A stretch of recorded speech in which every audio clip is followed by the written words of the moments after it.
Hi everyone, Shawn Walden with SecureCyber, and I'm back, not in our studio, but back in our offices today. And we have Ari Lev with us, straight from Tel Aviv, not in our studio this time. But we're together, although separately, to talk to you today about just AI. Kind of an open topic. We've got several things that we can talk about, and I'm excited about this podcast series because it gets Ari and I the opportunity to get together. Whether we are on separate areas of the planet, oftentimes we'll be together, and those will be some very fun situations for sure. But it gives us the opportunity to really address, from a security awareness perspective, just what is going on with AI. And Ari, let's just start out right away with ChatGPT went down. Oh, yes, it did. I think the whole world came to a stop. It was so amazing. I remember a friend of mine was telling me, he's like, oh my God, what do I do? I'm at work now and I have to write up some content and what do I do? ChatGPT's not working. And your assistant went out to lunch for a while. Literally. And by the way, your assistant, your therapist, your significant other, and the million and one other applications that people are using for ChatGPT today. And yeah, that was, I feel like almost it had a bigger impact than when we had that whole craziness with like CrowdStrike and the airlines and everything that had transpired there. I feel like ChatGPT going down just had this crazy global effect that really left people not knowing what to do with themselves. And I think that just raises the question of, are we too dependent on AI? Because if we're not, why was everybody freaking out? Yeah, and we were talking before the show. I mean, there's a lot of examples of that. You kind of hit on it a little bit just a minute ago when you said you're a therapist, and people are learning how to interact with ChatGPT vocally, right, from a verbal perspective, and they're having conversations with it. And it's not conversations about like, hey, I've got this opportunity at work, using it as a sales tool. Certainly it's a great, sales advisor. But what are some of the weird ways that people are using AI, especially the vocal piece? Oh, I mean, well, first of all, let's start with the fact that my 9-year-old daughter has literally fallen in love with Arbor, the ChatGPT voice. And she'll come home from school and I'll see her and she's on her phone telling Arbor about her day and how class went and a music competition she was in. And she'll be like, but Dad, what? He's so nice. He always says the nicest things. So to me, it was kind of funny to see my 9-year-old daughter kind of fall in love with her ChatGPT, and she knowingly tells me, Dad, I know he doesn't have feelings, but he's just so nice, and she can't, kind of stay away. I know people who have healed athlete's foot using ChatGPT. I know people that have come up with homemade remedies for everything under the sun, and that's what's kind of cool is how many practical, really helpful applications do come out of ChatGPT.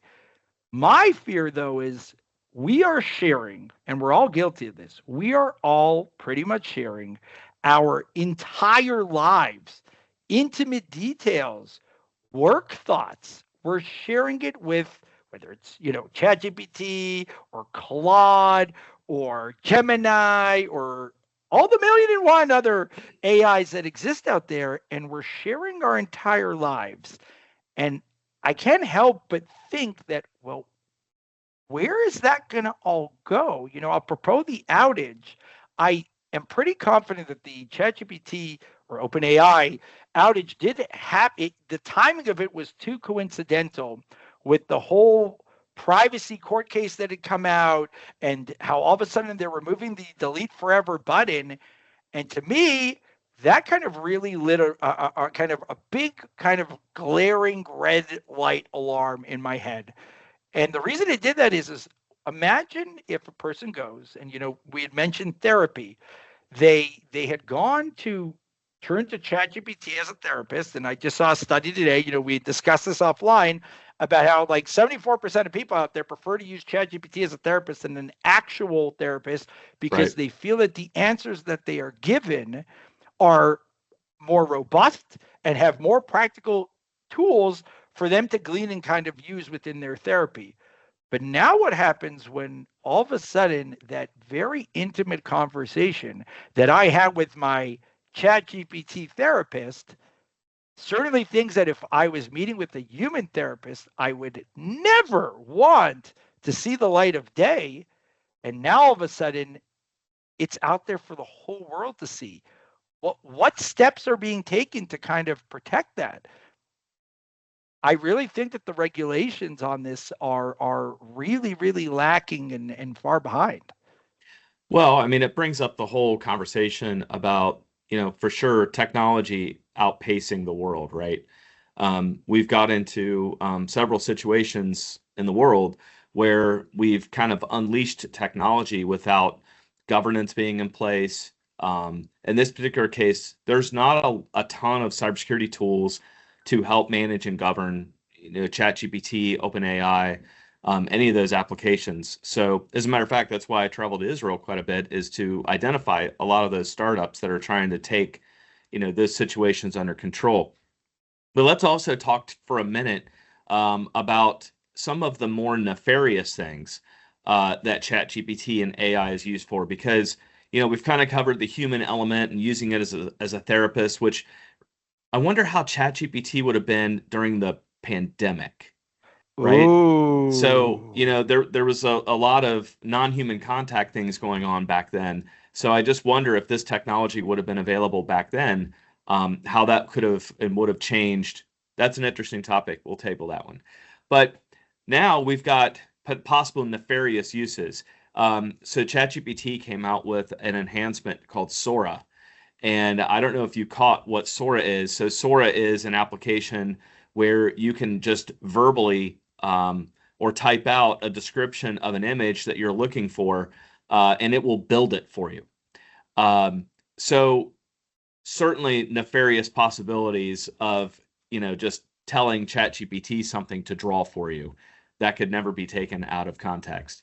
But what are some of the more nefarious things that people are trying to use ChatGPT for? So this is the entry. That's a great question. And OpenAI had released a report. It was like 48 pages long, and it was all the malicious, nefarious uses that they had seen because they're very much on top of this. And after reading that report, I'm really happy to say that OpenAI is taking this very seriously. And the last thing that they want is to have their tool be used for, malicious reasons.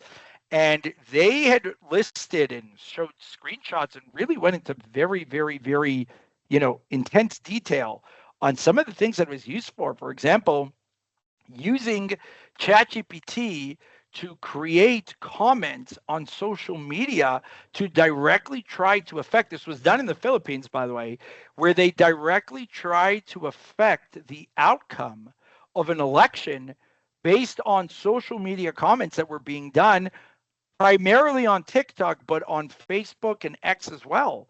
So if ChatGPT can now be, or OpenAI can be used for that, it's really scary. And I'll tell you, I'm on a bunch of different, cyber groups, and somebody in one of the groups had actually sent the link of, I think it was 12 or 15 malicious, nefarious AIs that exist out there. Everything Right. from how to scam and steal credit cards, how to, steal people's identities. And I got to tell you, that's really, really, really scary. And think of the fact at the end of the day, and I think people lack an exact understanding of what an LLM actually is. How does AI actually work? How does it learn? A lot of people, I think, have that misconception of, oh, well, every time I prompt my ChatGPT, oh, it learns and gets smarter. But that's not quite how it works. Yes, your ChatGPT, after you generate enough, will get to know you, will get to know the style of writing that you prefer, the types of things you like to say, the tone of voice, but it's not actually getting smarter in its overall data sets.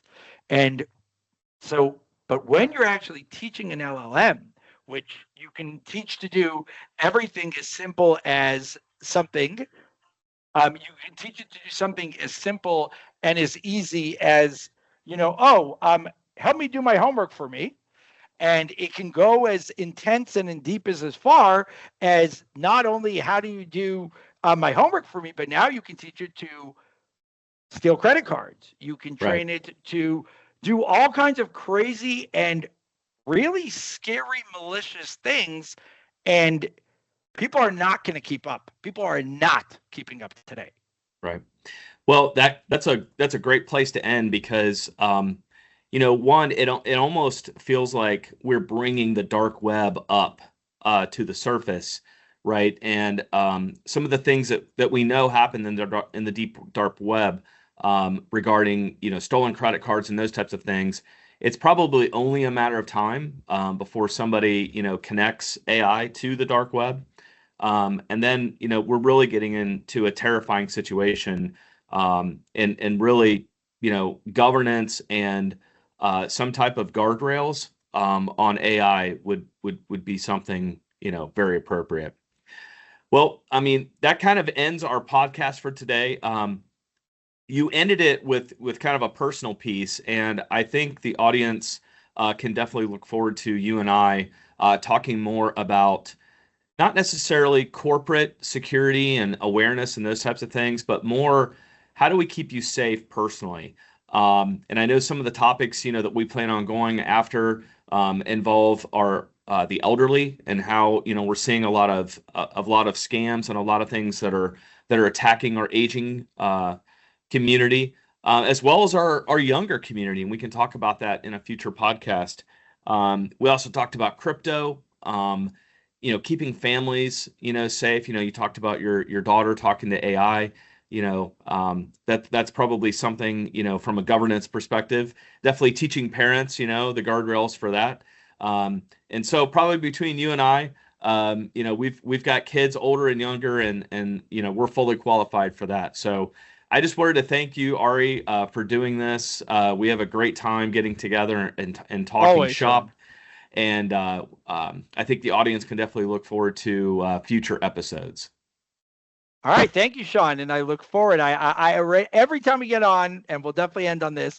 Every time we get on together, good things happen. Great content comes out, and most importantly, I do believe the content that we have produced until now and will be producing in the future will be able to resonate with people well out of the corporate structure and just on a personal, everyday life on how does AI affect me daily, how does cyber awareness affect me daily, and how overall can I keep myself and my loved ones digitally safer. Well said. Catch everybody later. Thanks.